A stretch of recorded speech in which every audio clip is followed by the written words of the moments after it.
Welcome to the Detroit Lions News Podcast. I'm your host, Joe Chap. Obviously, today will be PFF Monday, Pro Football Focus Monday. Obviously, we had a game on Thursday. There was a lot of things that happened in that game. Obviously, let's highlight a couple things. When we first did this last week, we were talking about who had the most to prove. Who had the most to prove? And obviously, you've seen Hendon Hooker, you've seen Broderick Martin, you've seen Giovanni Manu, you've seen Kingsley Egwakon, Ezekiel Turner. And then players that I couldn't wait to see were Isaac Tesla, Dominic Lovett, Isaac Awuku, Ahmed Hassanin, and Eric Hallett. They did pretty good. The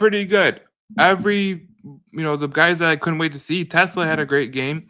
Giovanni Manu had a great game. He was one of the guys that had the most to prove in the preseason.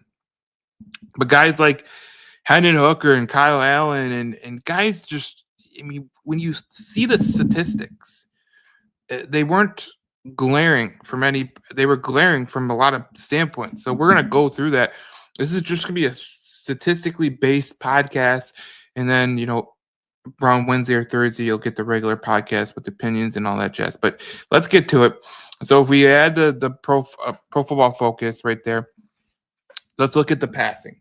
So when you look at the passing right here, trying to get up, you got why does it say? Oh my God! So here, I don't know why it's not coming up. Let me fix this really quick. But obviously, you see, obviously Kyle Allen was in there.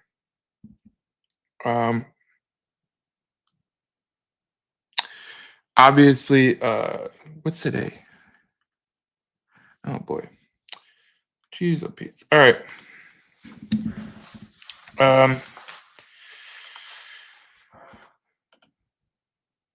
Right there. Okay. Sorry about that. This for some reason it went to another debit card that I had. That's why it wasn't showing up. I was wondering why it wasn't working earlier today. All right.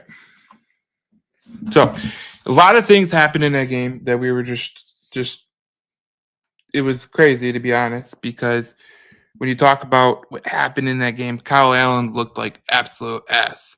And look, I don't think anybody expected Kyle Allen to look good. I mean, he's a veteran who has been around the league, and he still couldn't get together. No one's fault but his.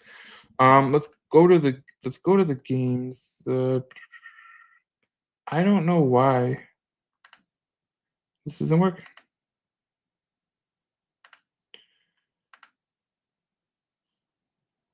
You know what?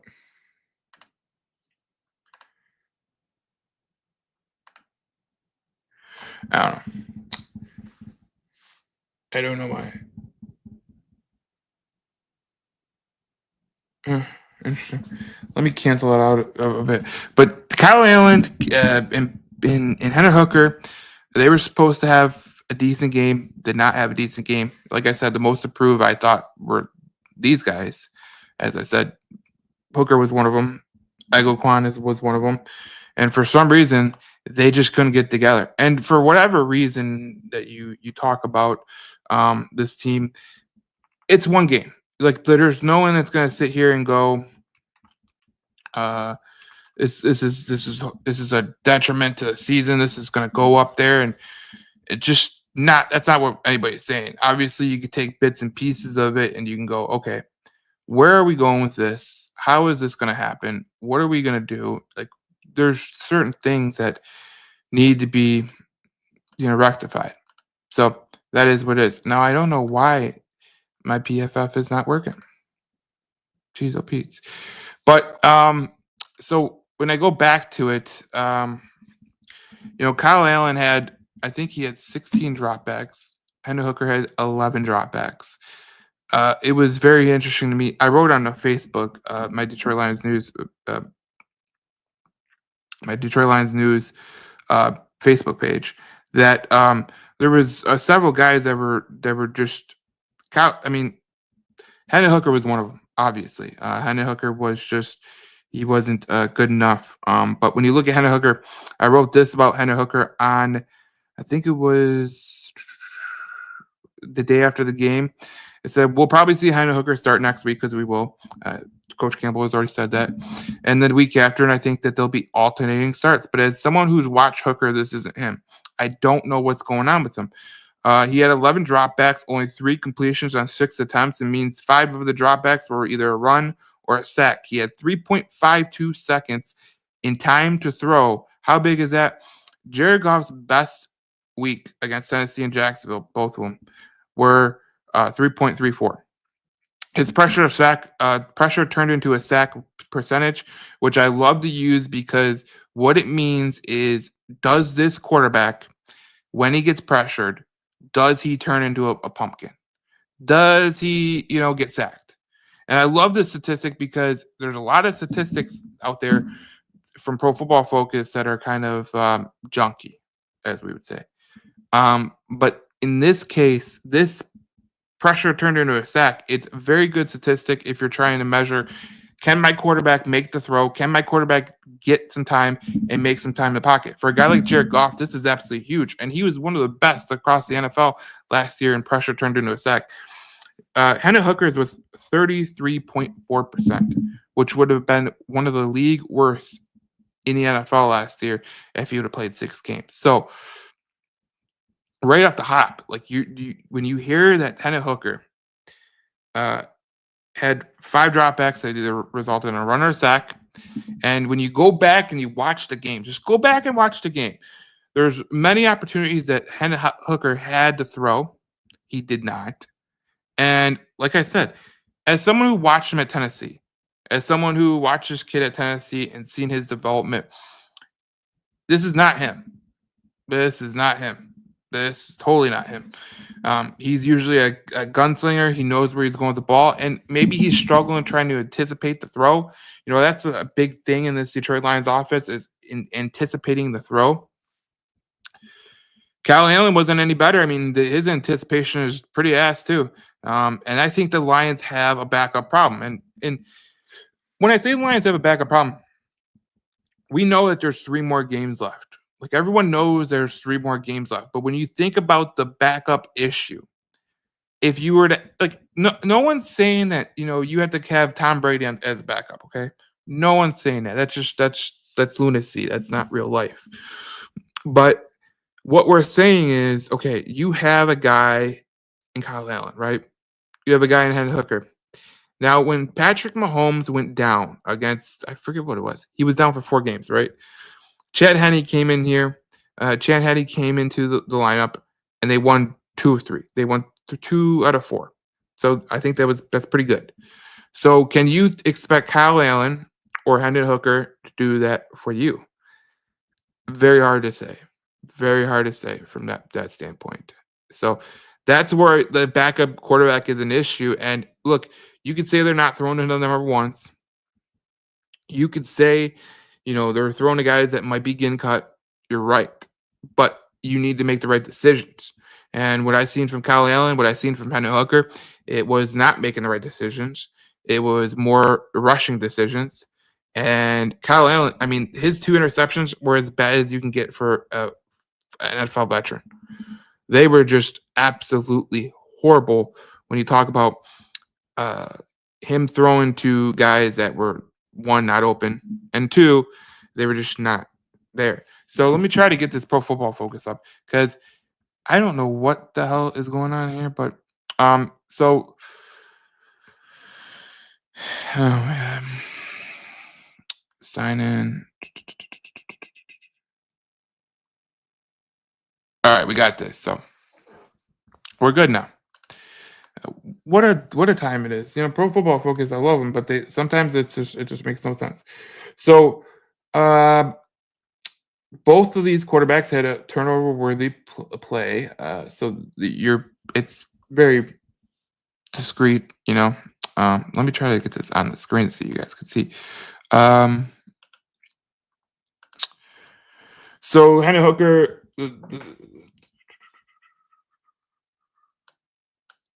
I don't know why, but whatever. We'll go to the next one because this is just.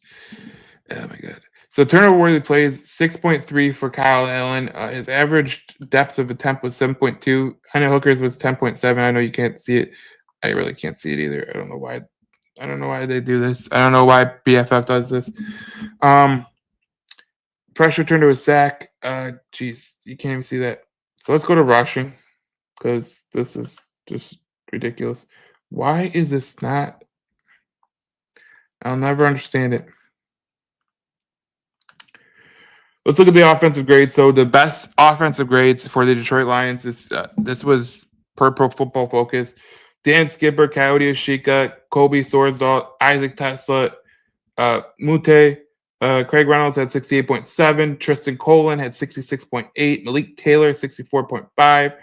And Kenny Yabo, he got hurt in that game. He had 63.7. The best pass blocker was Tristan Colin. This is the guy they signed from the, if you remember right, this is the guy they signed from the Arizona Cardinals. Tristan Colin, not well known, but if he can really set himself apart in this season, he did with pass blocking. Now, with run blocking, it was a little bit different. He was 64.5, as you can see right here. He did a pretty good job with the pass block, but with run block, Dan Skipper was the best. You had a couple wide receivers, Jackson Meeks, Malik Taylor, and Isaac Tesla, and then Coyote Ashika. A lot of wide receivers getting in the run blocking. Really good statistic right there for Lions, because you see it and you're like, okay, good. All right, now let's go to let's do the worst grades. So the worst grades, Hendon Hooker was number 1. Shane Zylstra was number 2. Kingsley Eguakwan was number 3. I was very shocked by this because usually when you have something to prove, you come out and play pretty well. He had a pass blocking grade of 43 point. Total grade is 43.5. His pass blocking grade as a center was brutal, 25.8. Only one worse was Jamarco Jones and Mason Miller. So again, Eguakwan, who I had, is the most approved. Obviously, when you have a guy like Frank Ragnow lead the lineup and you can't come in and do what you're supposed to do, that is an issue. And then when you look at pass blocking, the worst pass block grades, obviously you get to Hooker. Let's pass. So pass blocking. When you get to Shane Zylstra, Eguakwan, Michael Neese. And my Neese last year had a really good preseason, but this year is just not looking like that. And he's got 3 more games to fix it. But geez, oh Pete. The worst run blockers, Giovanni Manu was 44.7. He obviously showed his ass in that.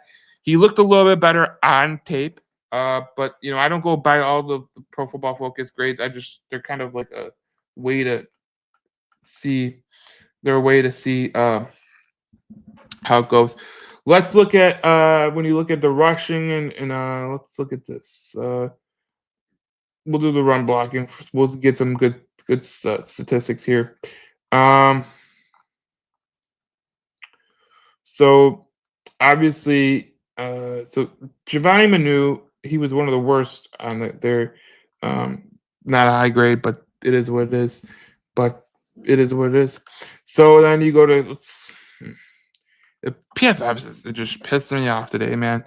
We'll have to fine tune this before the preseason, because the regular season, because this can't continue. Let's go receiving. Who is the best receivers? Craig Reynolds was one of the best receivers at 79.7 grade. He had 1 target, 1 reception for 10 yards. Isaac Tesla was up there. Jabari Small, the kid from Tennessee, he was up there. And then you look at, Yak. I like that. Yards per reception. All right. Average depth of target. Look who Isaac Tesla was 16.7 at average depth of target. He might be a deep threat, man. I'm telling you right now, that is a kid that, as we go into the preseason, man, this is going to be something to watch. How this kid does throughout the rest of the season, because 16.7. That's exactly J-Mo territory. J-Mo territory is 16. If we go, let's see. I think I got it up here. Where is J-Mo? Look at J-Mo's yards per catch. His average depth to target was like 17 or 18 or something like that. But yards per catch was 17.3. And Isaac Tesla, his yards after the catch was 21 in the first game. So again, showing that things can matter. So let's go to man. We're gonna have to really fine tune this. This was not good, but let's go to run defense. The leader in missed tackles was Anthony Pittman. Now, the reason I like to highlight missed tackles is because do you make the tackle or do you not make the tackle? Now, one of the better players of the whole preseason Hall of Fame game was Ian Kennelly, the player from Grand Valley State. He had 4 tackles, 2 for assisted, and 1 missed tackle. He had 1 critical stop, and he had no penalties. But he had a 71 run defense grade, so that's pretty good. And it is what it is. Missed tackle percentage. Maurice Norris was 100%. Zach Cunningham, who I thought was going to had a great train camp, 100%. Anthony Pittman, 75. Grant Stewart had 33.3. Ian Kennelly, 14.3. So, again, those guys placed very, very bad. Norris had a PFF grade of 52.6. Zach Cunningham, a 49.4. Anthony Pittman, a 31.9. And then Grant Stewart, a 38.7. And just not good from them. Let's look at pass. Let's look at pass rush. I love pass rush.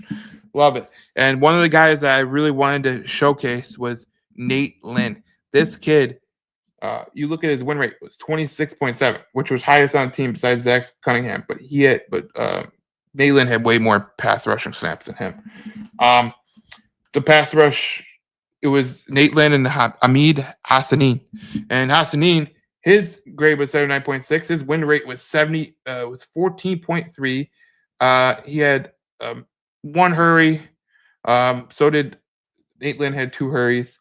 But when you look at the leaderboard, Nate Lynn had 2, Cunningham had 2, Hassanin had 1, Akuku had 1, Raekwon Williams, who was released, he had 1, and Pat O'Connor had 1. And Pat O'Connor only played 6 snaps. The rest played double digits except Hassanin and Zach Cunningham. So there you have it. Some good stuff right there. Let me see if I can go down here.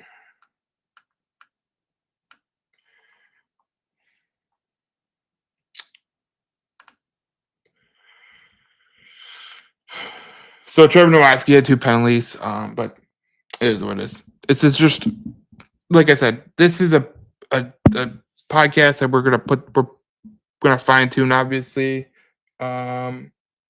because Pro Football Focus website can be a little janky at times.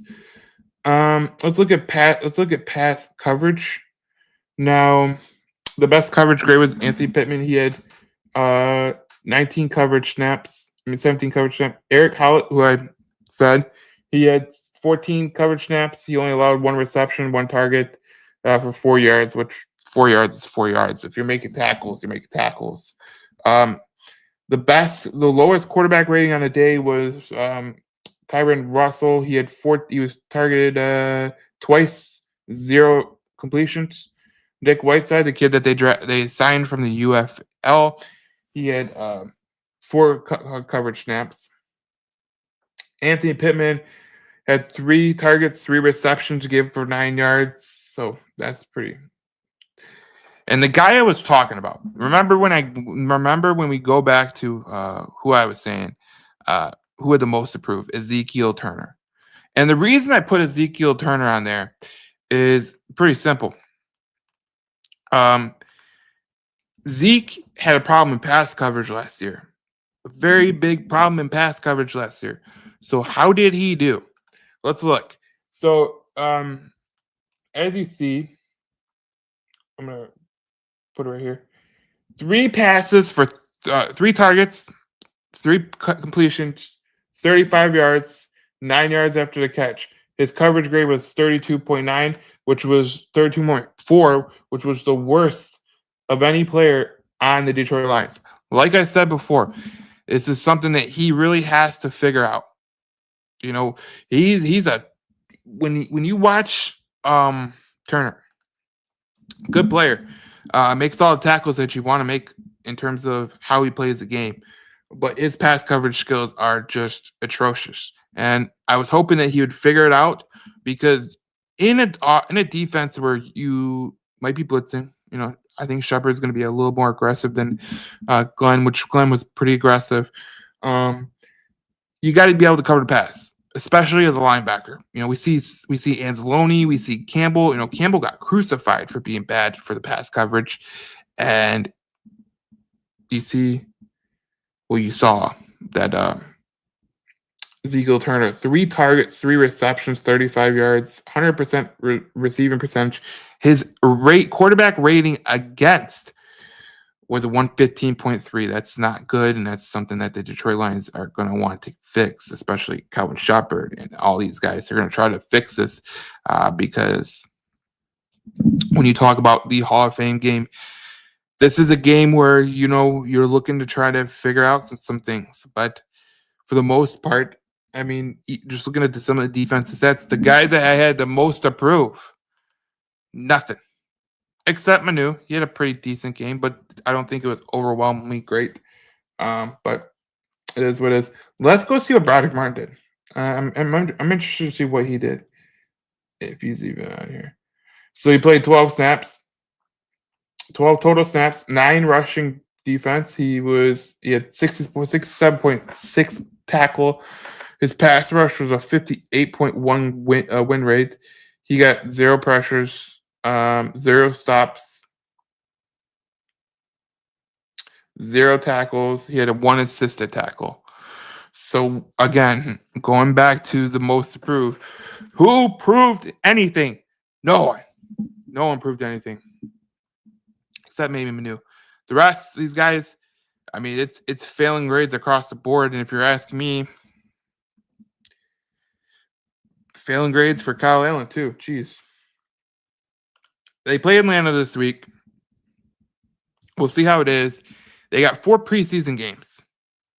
So, again, there's going to be a lot of runway for this team. But I always like going through the Pro Football Focus grades, stats, to see how it changes from week to week. And we're gonna showcase some people where it changed from week to week in terms of their positive or negative. We'll see what happens, but just not good at all.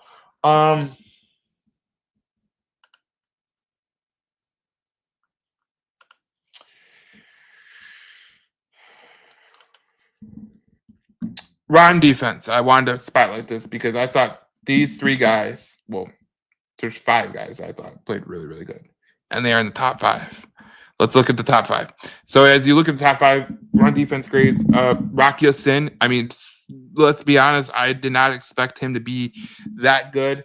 He had 2 tackles, 2 stops, just a great game for him. I think he really impressed the coaches because when you're talking about guys that really impressed me, Rocky Sin's on there for sure. Ahmed Hassanin, 72.5. He had 4 tackles. He was a man amongst boys. I was really proud of the way he played because when you talk about him, Ahmed Hassanin, kid from Egypt, coming over here, played at Boise State. He really does a good job of not quitting on anything. He doesn't quit. He's one of the most fascinating players of this whole thing. So that is what it is. Miles Adams, the defensive tackle, he had a 71.4 run defense grade, which is pretty good. Tyson Russell had a 71.8. The cornerback, he was in 22 run defense snaps. And Ian Kennedy, the kid that's from Grand Valley State, he had 20 run defensive attempts, 71.0 run defense, and it is what it is. So, all in all, I thought I was very disappointed in Broderick, very disappointed in Hendon Hooker, very disappointed in most of the guys that had most approved. But the guys who, I couldn't wait to see, like Lovett, he had a great game. Wuku Hassanin had a great game. Eric Hollett had a great game. Isaac Tesla had a great game. And then these guys didn't have a great game. The guys who had the most approved. So it just goes to show you, this is one preseason game. No one is going to be batting down the doors about how this game means everything in terms of what the season's going to be, because it doesn't matter at all. What you're trying to figure out is, do these guys match the roster that Dan Campbell wants to put together? Because, there's some things I look at and statistically, like Kyle Allen, like Hendon Hooker. If they keep playing at the way they're playing, I guarantee you that Dan Campbell will call Teddy Bridgewater, because they need someone that can anticipate a throw. They need someone that can make the right reads. They need someone who is going to make the right plays altogether. Unfortunately for those guys, they have 3 more games left. And I think it's going to be Hooker starts against Atlanta. The week after Kyle Allen starts, and then the week after Hooker will start. So they're going to get a lot of runway, but they need to be a lot better. And guys like Broderick Martin need to be a lot better. Guys like Agwakwan need to be better. Ezekiel Turner, you need to be better in pass coverage. These are all the things that that happen in the Hall of Fame game that were just, I don't think Dan Campbell will overlook. Like, I just don't think he will overlook. You see Eric Hollett making plays. You see Ian Kennedy making plays. You see Hassanin, Rocky Sin. Like, those guys, they were not expected to be the best players, but they came to play. And that's that grit factor. And when you really want a real opinion about the Hall of Fame game, was it the greatest game that you could have watched? No, it was terrible. Absolutely terrible. It was probably the worst football I've ever watched in terms of Lions football. And I was looking at the sidelines watching Dan Campbell, and there was plays where Hooker was making and Allen was making where he was just shaking his head. It was absolutely awful. But you got to think about what the Detroit Lions got out of that game. They got out of that. What did they get out of that game? They got out of that game Rocky Sin. They got a Hassanin. They got some players that really made a mark, that are going to put an impression on those coaches. That's what the preseason is all about. Preseason doesn't matter in the grand scheme of things. It does not matter. Nothing about the preseason matters. You're just trying to find the best 53 men that can fit on the roster. And as we look right now, I don't think there's a quarterback on the roster that you can be happy with going into the 53-man roster. A guy like Rocky Sin, he might have made his case to be on the roster, the way that he tackled and the way that he made plays. Guys like Hendon Hooker, guys like Kyle Allen, like, they need a lot to go right for them to do what they need to do. One of the faults I have of Brad Holmes is the backup quarterback position. And I have a feeling that if this backup quarterback fiesta doesn't go the way that he wants, I think he's going to go call Teddy Bridgewater or go call one of the guys that are on the free agent list. Because there's no way in good conscience that you can have these guys back up Jared Goff. Just no way. That's the one takeaway you come out with in this preseason game. The second takeaway is very simple, man. It's very, very, very simple. You need a lot more fight from your roster. The guys that went in there and they didn't make the tackles like they should have. Like, we've seen guys come in there, like Ian Kennedy did a damn good job. Rocky Sin, early in the game, did a damn good job. But some of these guys, I just had a feeling that they didn't want to get hurt. Like, some of these guys are fighting for roster spots. The hell are you worried about getting hurt? You might not be around when you can get recovered. So make your mark. And a lot of these guys, like I watched Pittman, this guy, Wayne State product, right? Had a bad game. Cool. You better make it up next time, because we're getting to a point. Like, this has never happened in Detroit Lions history. But we're getting to a point where to make the Detroit Lions roster, you actually have to be a good player. You remember back in the day where you'd have a guy who would make the roster and you're like, this guy blows. This guy is terrible. How did he make the roster? Well, no shit. They were very, very garbage. And that's what the Detroit Lions are now. So to people who like Hooker, Brody Martin, like you're on your last chance to make the roster. You're on your last chance. So make the most of it. You got 3 more games left. You had 4 games in the preseason. That's more than 30 other teams. Everyone on the borderline of the roster should be thinking they're lucky stars they're playing for the Detroit Lions. Because you have 4 games to prove it. The first game did not go well for Hooker. Did not go well for Kyle Allen. Did not go well for a lot of players. Change it. The next game should be way better. That's what's going to have to happen. So, good podcast. Obviously, we are going to do PFF Mondays. Obviously, in the next couple weeks, we're just going to go quick. It's going to be 30 minutes, 20 minutes, whatever the case may be. During the regular season, it'll be a lot more fine-tuned. So the reason we're doing this now is so it's a lot more fine-tuned when we get to the regular season when it actually counts. And when I don't have to break down players like Brody Martin. I think Brody Martin is going to be off the roster for sure. So we'll see you in the next video, next podcast. We talk more Detroit Lions football here in the Detroit Lions News Podcast. We will do a podcast on Wednesday talking about the Atlanta Falcons, or Thursday, talking about the Atlanta Falcons and the Detroit Lions playing on Friday. We'll see you in the next one. Thank you for watching. We'll see you in the next podcast.